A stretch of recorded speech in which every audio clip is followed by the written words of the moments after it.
Assalamualaikum warahmatullahi wabarakatuh.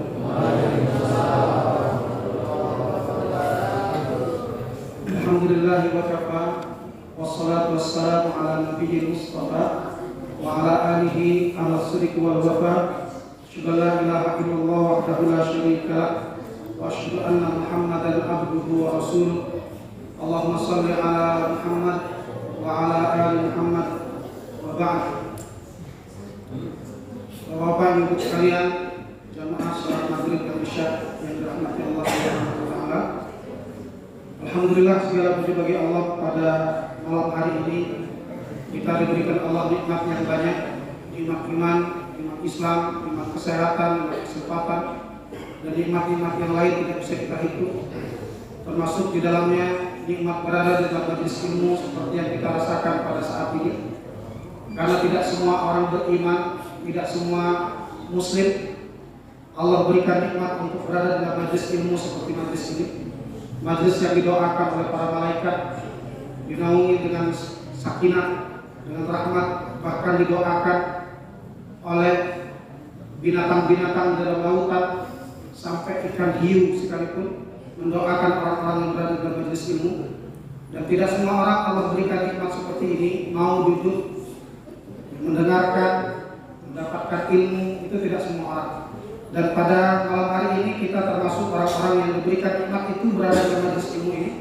Maka kita syukuri, karena teori syukur dalam Islam itu dia baik materi maupun non materi itu sama. Kalau materi disyukuri Allah tambah, non materi Allah syukuri juga, kita syukuri juga Allah tambah. Non materi itu nikmat iman, nikmat seperti sekarang ini nikmat non materi. Kalau kita syukuri, ya akan bertambah nikmat.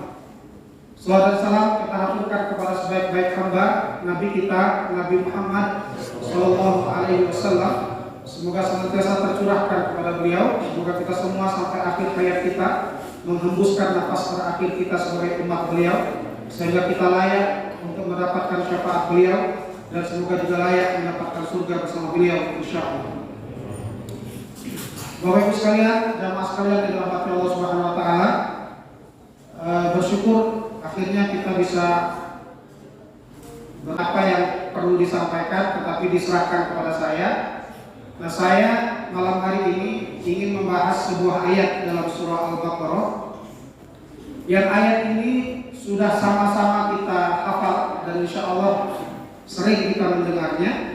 Jadi Allah Subhanahu wa taala berfirman dalam surah Al-Baqarah ayat 45, "Wasta'inu bis-sabri was-shalah wa innaha lakabiratun illa 'alal khashiyin." Jadi Allah berfirman, dan minta tolonglah kalian wahai orang-orang yang beriman kepada Allah melalui perantara sabar dan salat. Jadi minta tolong kepada Allah, perintah Allah itu mintalah tolong kalian kepada Allah melalui perantara sabar dan salat. Wa innaha lakabiratun illa 'alal khashiyin. Dan sesungguhnya minta tolong melalui perantara sabar dan salat itu, terutama salat ini, kembali wa innaha itu berat, kata Allah, lakabiratun, berat illa 'alal khashiyin, kecuali bagi orang-orang yang khusyuk. Jadi Allah minta tolong kepada sabar melalui sabar dan salat, dan Allah sendiri yang mendeklar mengatakannya, minta tolong kepada salat itu melalui salat itu berat, kecuali bagi orang yang khusyuk. Nah, Bapak Ibu sekalian, dari ayat ini, makna lain ayat ini adalah bahwa salat itu bisa memperbaiki karakter, bisa memperbaiki akhlak, bisa menjadi solusi bagi persoalan hidup apapun. Salat. Maka Allah seringkali dalam Al-Quran menghubungkan salat dengan persoalan kehidupan. Jadi salat itu bukan cuma sekedar ibadah, Tetapi Allah menghubungkan sholat itu dengan persoalan kehidupan. Saya kasih contoh, Bapak Ibu sekalian. Allah mengatakan dalam Al-Quran, Inna sholata tanha 'anil fahsya'i wal munkar. Sesungguhnya sholat itu mencegah seseorang dari perbuatan keji dan perbuatan mungkar. Jadi kalau orang sudah menikmati sholat, itu mustahil dia mau melakukan perbuatan keji dan perbuatan mungkar. Kalau dia sudah menikmati sholat, karena sholat itu mencegah dari perbuatan keji dan perbuatan mungkar. Pertanyaannya, ada banyak orang yang sholat terus, tetapi masih berbuat keji, berbuat mungkar. Di mana letak masalah? Apakah perkataan Allah yang salah? Tentu tidak. Karena Allah berkata dan itu pasti benar. Maka kata para ulama, orang yang di dalam dirinya ada kenikmatan sholat, itu mustahil bisa menikmati maksiat. Jadi kaca kuncinya di sini. Jadi orang sudah nikmat sholatnya, punya kenikmatan pada dirinya ketika sholat, itu mustahil bisa menikmati maksiat. Adapun orang yang nikmat maksiatnya, itu mustahil bisa menikmati sholat. Jadi dua nikmat ini bertentangan. Dia tidak mungkin ada pada diri seseorang berbarengan, kecuali dia akan saling menghancurkan satu sama lain. Bila orang sudah nikmat sholatnya, itu tidak mungkin nikmat maksiatnya. Sebaliknya kalau orang sudah nikmat maksiatnya, itu tidak akan mungkin nikmat sholat. Maka kalau masih ada orang yang sholatnya rajin tetapi masih bermaksiat, ya, maka bisa dipastikan dia tidak menikmati sholat. Bisa dipastikan dia termasuk apa yang Allah katakan, wa innaha lakabiratun illa 'alal khashiyin. Dan minta tolong kepada sholat itu melalui sholat itu berat kecuali bagi orang khusyuk. Jadi kesimpulan ayat itu sebenarnya adalah hanya orang khusyuk saja yang bisa minta tolong kepada sholat melalui Allah melalui sholat. Hanya orang khusyuk saja. Kalau sholat kita belum jadi solusi, ini jawabannya. Nah ini jawabannya. Wa innaha lakabiratun illa 'alal khashiyin. Lalu khusyuk itu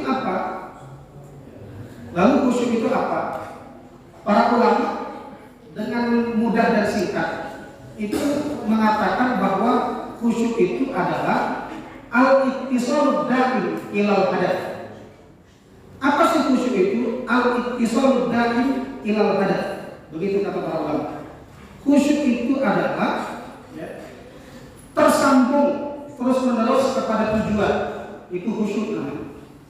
Jadi orang yang sholatnya khusyuk, dia sholatnya menyambung ke tujuan terus. Apa sih tujuan orang sholat? Allah. Tidak ada yang lain. Ketika sholat kita sedang menuju Allah. Ketika sholat maksud kita ke Allah. Maka orang yang khusyuk sholatnya adalah orang yang ketika sholat, ya, pikiran hatinya menuju Allah. Itulah khusyuk dengan mengikuti hawa nafsu. Allah berfirman, فَخَلَفَ مِنْ بَعْدِهِمْ خَلْفٌ أَضَاعُوا الصَّلَاةَ وَاتَّبَعُوا الشَّهَوَاتِ فَسَوْفَ يَلْقَوْنَ غَيًّا. Allah mengatakan setelah bercerita tentang orang-orang salih, lalu kemudian Allah katakan فَخَلَفَ مِنْ بَعْدِهِمْ خَلْفٌ أَضَاعُوا الصَّلَاةَ وَاتَّبَعُوا الشَّهَوَاتِ فَسَوْفَ يَلْقَوْنَ غَيًّا. Nanti kata Allah, mereka akan meninggalkan di belakang mereka khalqun adha'us shalah, generasi yang menyia-nyiakan salat, generasi yang meremehkan salat. Nanti mereka akan meninggalkan di belakang mereka generasi yang menyia-nyiakan salat, generasi yang meremehkan salat, wattaba'us syahwat. Bukan cuma meremehkan salat, tetapi wattaba'us syahwat, dan mereka mengikuti hawa nafsu mereka. Fasawfa yalqawna ghayya.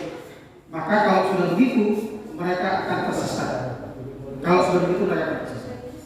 Jadi Bapak Ibu sekalian yang dirahmati Allah, hadirin dan hadirat sekalian, kita perhatikan di situ di ayat ini Allah menyandingkan dengan menyia-nyiakan sholat, meremehkan sholat dengan mengikuti hawa nafsu.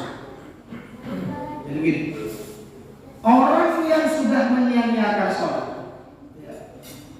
itu bisa dipastikan akan mengikuti hawa nafsu. Orang yang menyia-nyiakan sholat, dia sulit mengendalikan nafsu, sulit mengendalikan syahwat. Dia sulit mengendalikan syahwatnya terhadap harta. Ini yang kedua. Yang ketiga Bapak Ibu sekalian, karena kita nanti akan diskusi. Yang ketiga, Allah menghubungkan juga sholat ini dengan rezeki. Bapak Ibu sekalian, Allah menghubungkan sholat ini dengan rezeki dalam surah Thaha. Saya waktu baca ayat ini betul-betul agak tersentak karena ternyata ada ayat yang bunyinya begini dalam Al-Quran. Jadi Allah mengatakan begini dalam Al-Quran. Ini ayat juga mungkin Bapak pernah dengar. Dalam surah Thaha itu Allah mengatakan wa'mur ahlaka bis-sholati wastabir 'alaiha. Wa'mur ahlaka bis-sholati wastabir 'alaiha. La nas'aluka rizqa, kata Allah, nahnu narzuquk wal 'aqibatu lit-taqwa. Jadi kata Allah dalam surah Thaha itu wa'mur ahlaka bis-sholat, perintahkan kepada keluargamu sholat. Perintahkan kepada keluargamu sholat. Kalau sudah begini, ini menunjukkan kalau dalam tafsir itu, kalau bentuk perintahnya satu, itu berarti perintahnya kepada Rasulullah SAW. Jadi kan perintah ini bentuknya satu, wa'mur, perintahkan wahai Muhammad kepada keluargamu untuk sholat. Nah, lalu nanti para ahli tafsir ya melihat ya ayat ini apakah juga ditujukan kepada umatnya ataukah ditujukan kepada Rasulullah. Dicari nanti hadis-hadisnya apakah khusus untuk Rasul, apakah juga untuk umatnya. Maka disimpulkan bahwa ayat ini tidak dikhususkan kepada Rasulullah tapi diperintahkan juga kepada umatnya. Wa'mur ahlaka bis-sholat, perintahkan kepada keluargamu untuk sholat. Kalau sudah begini, yang ditunjuk bapak-bapak, karena bapak-bapak yang mimpin rumah tangga. Wa'mur ahlaka bis-sholat, perintahkan kepada keluargamu untuk sholat. Wastabir 'alaiha, dan bersabarlah atas perintah itu. Bersabarlah dalam sholat itu. Jangan tergesa-gesa dalam sholat itu. Bersabarlah dalam mendidik keluargamu untuk sholat. Jangan sampai engkau putus asa menyuruh istrimu sholat, menyuruh anakmu sholat. Wastabir 'alaiha.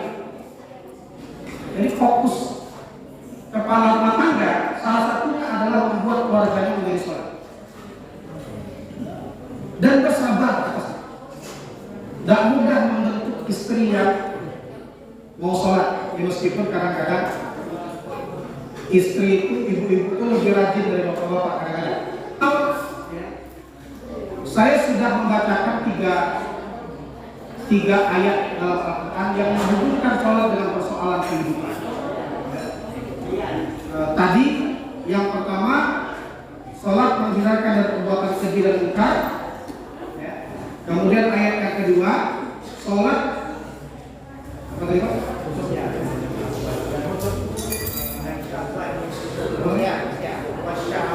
Nah, syahwat ya, syahwat, hubungan sholat dengan syahwat. Yang ketiga, rezeki. Tiga ini. Nah, tiga ini sebenarnya berhubungan Pak kalau kita lihat. Ini problemnya di sini. Nanti ujung-ujungnya kadang manusia itu di materi. Ujung-ujungnya di materi. Ujung-ujungnya di rezeki. Akhirnya dia tinggalkan sholat, dia ikuti hawa nafsunya, dia lakukan perbuatan keji dan munkar. Kadang-kadang mulanya di rezeki. Bermula di rezeki. Maka betul-betul luar biasa ketika Allah menghubungkan sholat ini dengan kehidupan. Kembali ke ayat pertama, yang lagi-lagi Bapak Ibu sekalian bisa kita simpulkan ya, bahwa sholat ini membantu menyelesaikan problem kehidupan kita di dunia. Dan makanya kalau hubungkan dengan perbuatan-perbuatan masalah-masalah kita di dunia.